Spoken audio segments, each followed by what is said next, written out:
Macam terus melangkah ke hadapan dalam dunia pendigitalan apabila program digital Macam berlangsung meriah pada Khamis 25 September 2025. Program anjuran Pejabat Pendidikan Daerah PPD Macang ini menghimpunkan semua sekolah di daerah Macang dengan pelbagai aktiviti berteraskan teknologi dan inovasi digital.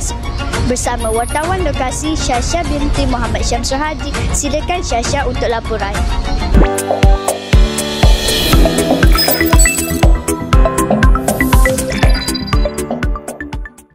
Terima kasih Halia. Bersama saya Syasha binti Muhammad Syamsul Hadi di Dewan Seri Permata SK Tokbok untuk program Digital at Macang.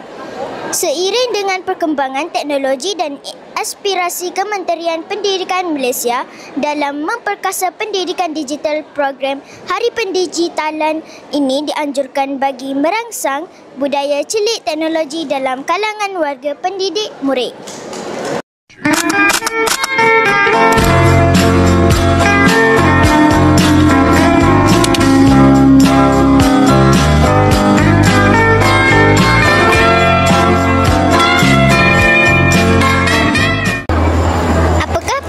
Tuan pada program hari ini.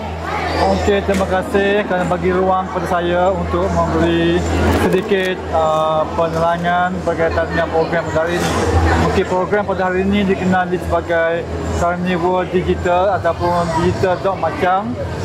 Bagi pandangan saya, program sebegini amat baik sekali, terutamanya kepada pelajar, kerana dia dapat menarik minat dan memupuk celik digital kepada para pelajar berkaitan dengan teknologi digital. Pun begini dapat memberi ruang kepada para pelajar untuk menunjukkan kebolehan mereka berkaitan dengan teknologi digital seperti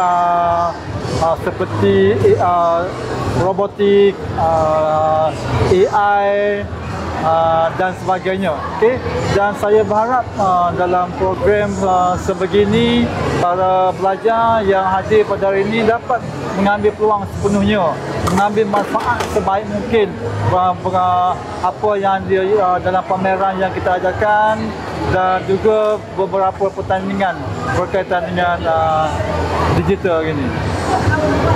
Terima kasih Tuan kerana sudi temu ramah pada hari ini. Terima kasih.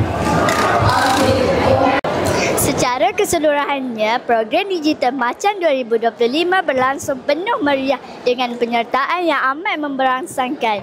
Digital Macang 2025 membuktikan bahawa daerah Macang bersedia melangkah ke hadapan dalam dunia pendidikan digital.